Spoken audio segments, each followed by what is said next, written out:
The dreams all started in the summer of 1988. I had just turned 10 years old, my birthday party, even now, a vivid memory in my mind.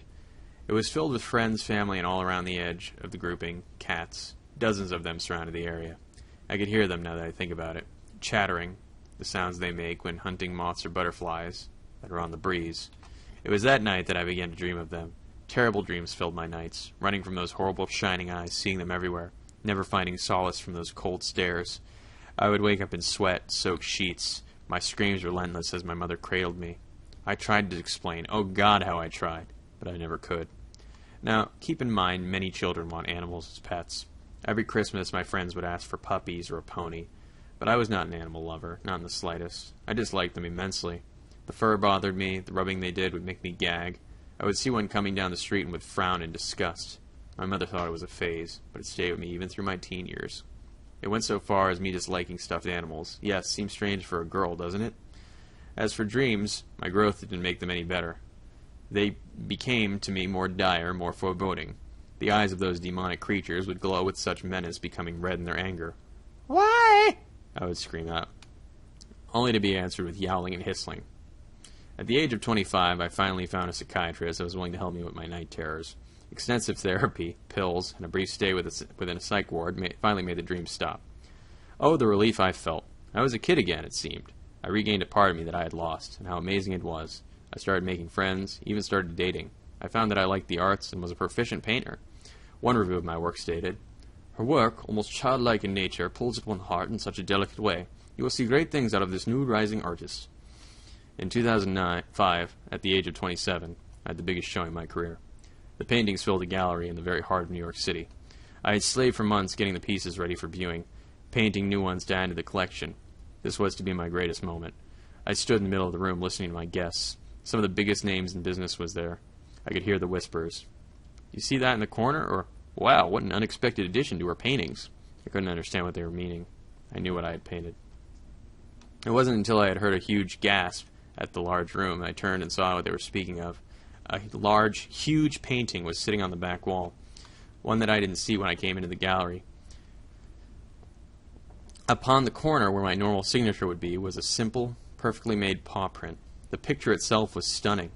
It depicted a woman with long, flowing black hair crouching upon a downed tree. The background was perfectly done, looking so real that it was like a photograph. What terrified me the most was the woman.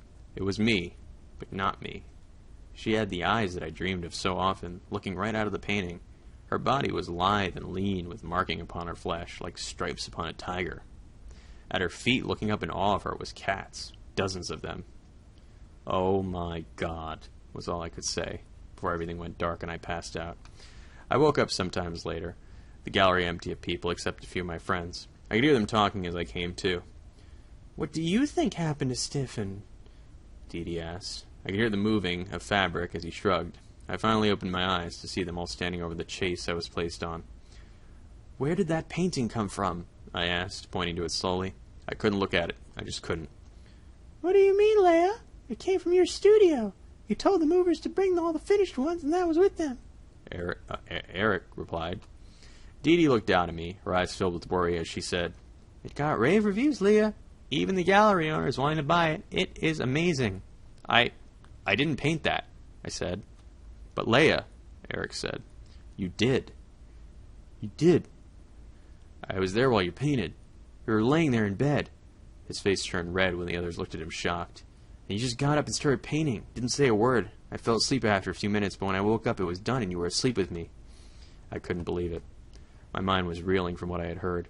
We left the studio a few minutes later. I sold the picture to the gallery owner the next day for an outrageous sum that he suggested. I just wanted to get rid of it. I would have given it to him if he asked. I didn't care. What would have made me create that monstrosity? What could have pushed itself into my mind and possessed me? I had no idea, but I was scared. It wasn't long before the event fogged in my mind, thankfully, and life went on as normal. Eric and I became closer and finally got engaged in February of 2007. He pulled the old Valentine proposal, and I loved it. Our wedding was a beautiful engagement, only with family and a small grouping of friends. But as I said "I do," I heard an all too familiar chattering. I thought it was nerves, but now I know the truth. It was 2009 when we got our first disappointment. I got pregnant in early April. Oh, the joys of motherhood! But by the third month, I lost the baby. Nothing we did help. We spoke to specialists, fertility doctors, even midwives. They all found nothing. By 2011, I had given up. I just couldn't go through another heartbreak. More pain. Eric and I were growing apart. I could feel that he was thinking it was me. We'd fight constantly. He started throwing it up in my face how I couldn't give him children. In December of 2011, we got a divorce. I was devastated. In April of 2012, I had some free time. I was in between gallery showings and decided to take a week from painting. I needed a break. I had found 2 paintings in my studio with the paw print on them, and I was growing worried. I was also getting moles on my stomach, which was to be removed the following month. I had thrown on a comfortable pair of jeans, a long-sleeve shirt, was a bit chilly to me, my favorite Birkenstock, and headed out to wander around the small town where I lived. Pulaski, Georgia had under 300 people living within it, which is why I chose it. There isn't much to it, but I still loved it. As I was walking, I saw a woman on the side of the road next to the mailbox. She had a basket she was placing in the garbage. I heard the chattering close to me. I could feel my heart race as I got closer to her. The chattering got louder. I wanted to run, but I couldn't. Something was urging me on, like I could understand what it was saying to me. I got close enough to see in the basket it was a small body. A tiny fur-covered body. I looked up, fury welling in me.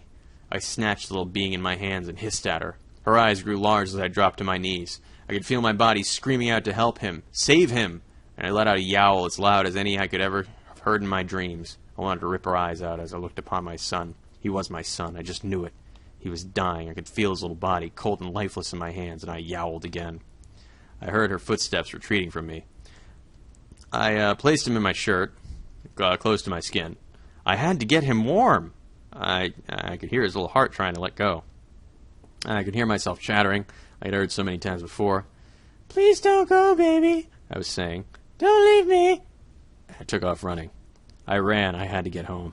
I'd hear them following me. I didn't care. "Help me," I cried out to them. "Help me." And they would answer. Their chatters now understood. "You must feed him." But I didn't know how. I burst through the door, leaving it open for anyone who would enter. I needed help, and only they could do it. I put him on my bed, his little body limp, and yowled in panic.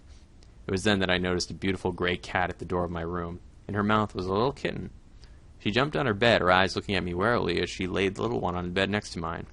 She reached her paw up and motioned at me, and I looked down, not understanding. She moved over to me and pawed at my shirt and chattered, "Take off." I nodded and removed the fabric from my skin. The chill from the air made me shiver as I watched her. She laid next to her baby. I looked down at the abdomen, her claw pointing at her tits that lined her stomach. What? I don't think that's what it's called if it's a cat. I looked down, realizing my moles mirrored hers. I could see her kitten moving closer, inching towards and start to feed. My baby wasn't. I picked him up and placed him closer, unable to hold back a whimper, afraid that he was gone. I then felt movement against my belly, his little nose nuzzling to find a spot. He was doing it. As he latched on and started to nurse, I could feel myself becoming more. More what? I looked at the mother cat, and I swear she was smiling. I looked around the room. There were more cats coming in, all of them nodding in approval. It has now been a year since the birth of my son. My stripes have come in nicely. I'll have to get used to them. Tail, though it's pretty hard to hide. Logain has grown up big and strong. He is such a gorgeous animal, and I am proud of him. My fur friends all tell me that they have a surprise for me. Someone for me to meet, they said. This should be interesting. Alright, well, that started okay, and then it turned into, like, the end, by the way. That started okay, and then it turned into, like, a weird, furry fan fiction, and it got a little creepy. But before then, it was okay.